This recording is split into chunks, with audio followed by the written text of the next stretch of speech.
Hi, this is Steve. Today I'm going to talk to you about a road trip I took to the Midwest National Parks, including Royale, Voyageurs, Wind Caves, and Badlands. Along the way, I also hit a couple state parks and two national monuments, Mount Rushmore and Grand Portage. Before going, I mapped out my route. Here you can see the route that I took, leaving from my house in North Carolina. First stop was Grand Portage, where I got ferried to Royale. And then once I came back from that, up to Voyageurs National Park, over to Wind Caves National Park, then to Badlands and back home. Although I made reservations at all the national parks, I didn't for the drive up and back, preferring to stop when I got tired. My first night stop along the trip was in Kenosha, Wisconsin, after a long day. I did a little bit of sightseeing around, including the harbor on Lake Michigan and a lighthouse that I found. The second day drive took me up into Minnesota, where I went along the shore of Lake Superior and found a campsite in Cascade River State Park, Minnesota State Park. At Cascade River, I got pictures of a couple of pileated woodpeckers, including a mom feeding a baby, and also some waterfalls along the way. It also was on the shore of Lake Superior. The next morning, I got up and went to Grand Portage National Monument. This is a monument that preserves a vital center of the fur trade and Native American heritage. In the 18th and 19th century, voyageurs or fur trappers brought furs from the interior of the continent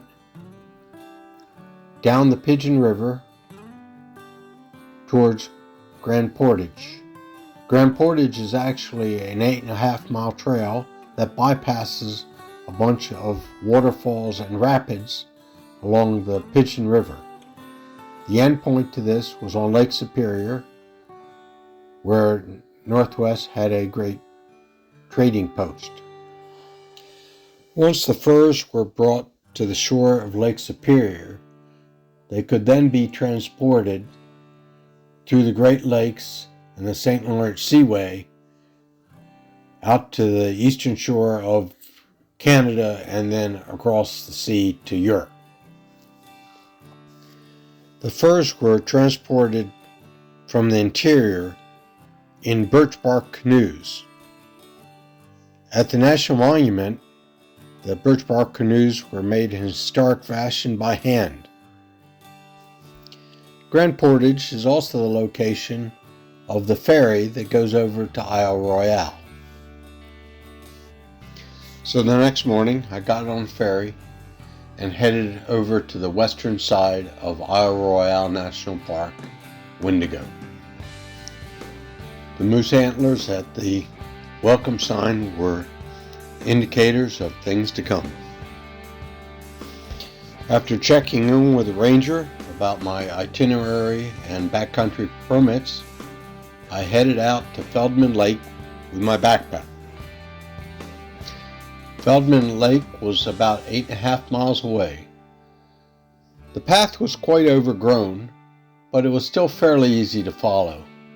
I did, however, stumble once and fell because it was hard to see your footing.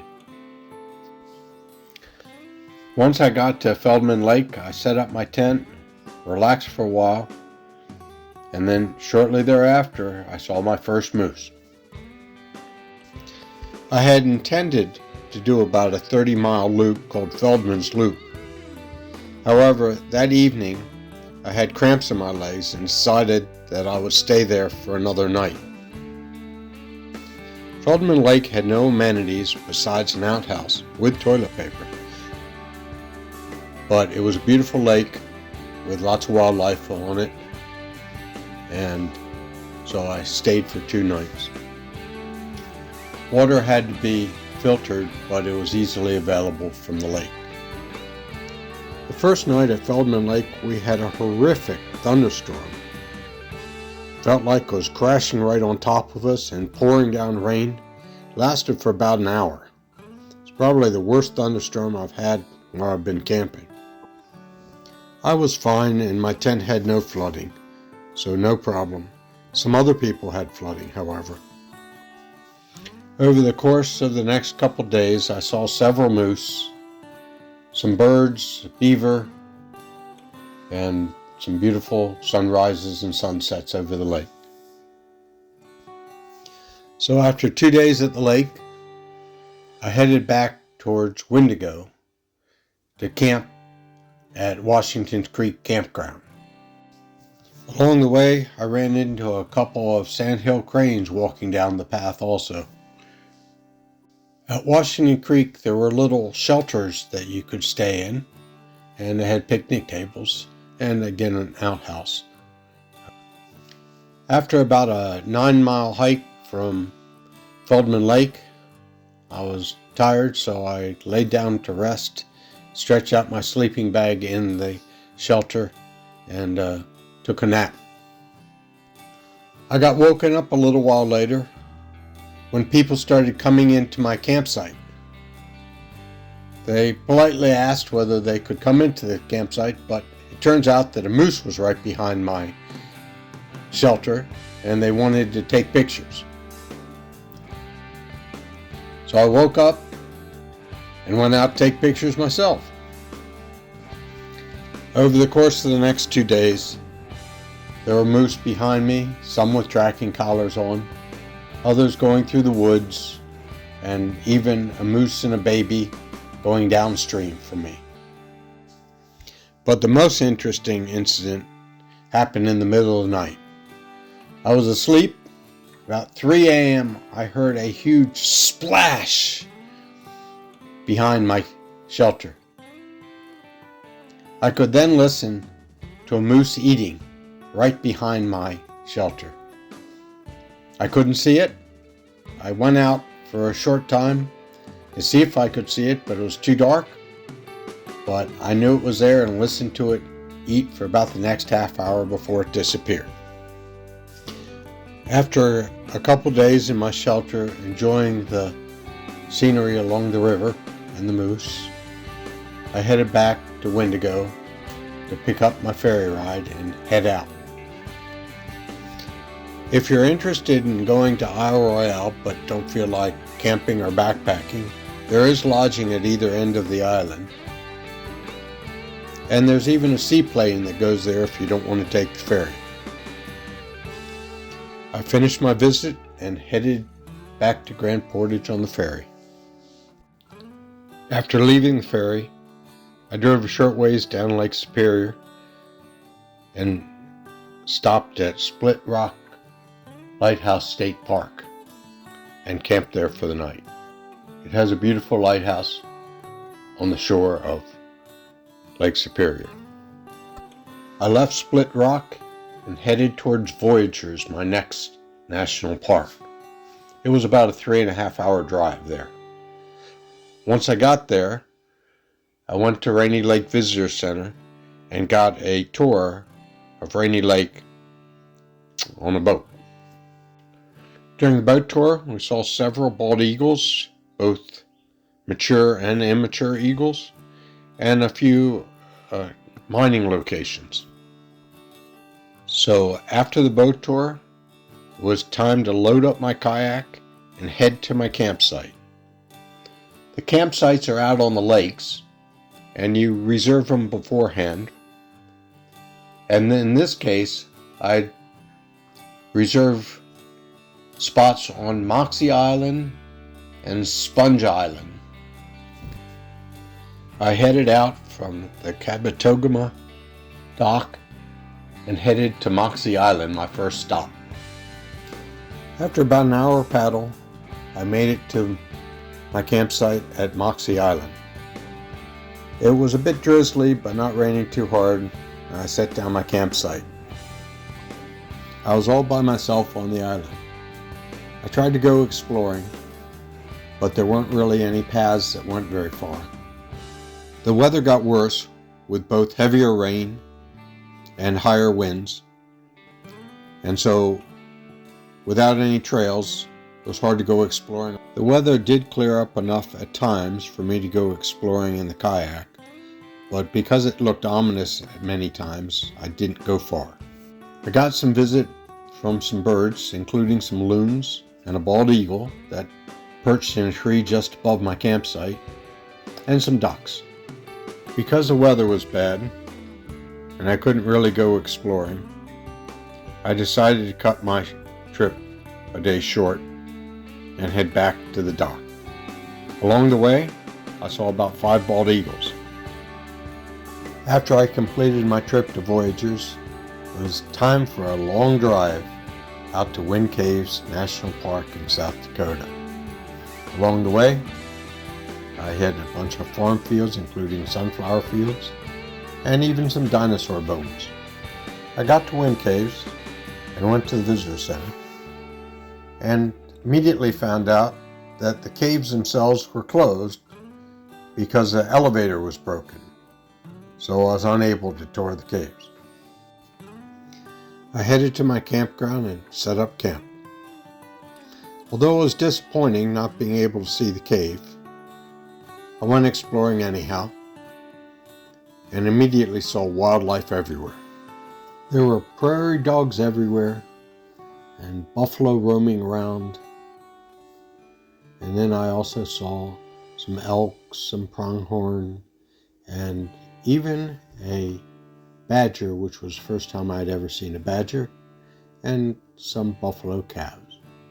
After the difficulty of finding wildlife in the woods of Minnesota and Michigan, the prairie grasslands in South Dakota made it very easy to find wildlife. I especially enjoyed exploring the dirt roads in Wind Caves, as there was lots of wildlife and no traffic. While at Wind Caves, I kept hearing about a nearby dig site called the Mammoth Site, so I decided to go visit. At the Mammoth Site, I found out that in 1974, while trying to build a housing project, during the excavation they found a mammoth tusk. They stopped the construction and started digging out the various remains of mammoth and other animals, and eventually they found out that they had 60 mammoths in what used to be an old sinkhole. There are 2 types of mammoths that were excavated at the site: a woolly mammoth and a Columbian mammoth. There are also other animals that were excavated, and the site is still being excavated. My next stop was Custer State Park. It's adjacent to Wind Caves National Park, and it has much the same grasslands as Wind Caves, but with even bigger herds of buffalo. Don't be surprised if they surround your car. In addition, it has a section called the Needles, which are rock spires, and you can even drive through them. It's very pretty. Sunrises and sunsets were very pretty there. One day I decided to take a hike and came across a great horned owl up in the trees. I drove through Custer State Park on the way to Mount Rushmore, and as you drive up a road called 16A, you could find really interesting views of it, including through a couple of tunnels. I wandered around some trails at Mount Rushmore. Mount Rushmore and the surrounding Black Hills are considered sacred by the Plains Indians, including the Arapaho, Cheyenne, and Lakota Sioux. The Lakota called the mountain 6 grandfathers. The carving of Mount Rushmore took place between 1927 and 1941. In the sculptor's studio, a unique plaster model at 1/12 scale was built of the original plan for the mountain. The original plan called for the figures to be shown from head to waist, but insufficient funding forced the carving to end early. After a couple more days at Wind Caves, I headed over to Badlands National Park, a little over an hour away. The first thing you notice when you enter the Badlands is hillsides with streaks of horizontal color, reds and yellows and tans and whites. It turns out that the hillsides are made of layers of sedimentary rock that range in age from 75 million years ago to 28 million years ago. The different layers are made up of various types of stones: sandstone, siltstones, mudstones, claystones, limestones, volcanic ash, and shale. Trapped within these layers of rock is one of the world's richest fossil mammal beds. Badlands actually contains a fossil preparation lab in which visitors can see paleontologists preserve and clean various fossils that have been found throughout the park. Fossils are frequently found by visitors and brought to the attention of the paleontologists. In 2019 alone, 375 fossils were found by visitors. Of course, there are plenty of live animals too. I saw prairie dogs, bighorn sheep, and buffalo. The bighorn sheep seem to like to hang out around the main road, so be careful when driving. The Badlands was my last stop, so after a few days of visiting the Badlands, I headed home to North Carolina. Thank you for joining me on my Midwest National Park road trip. I hope you enjoyed it, and stay tuned for more adventures.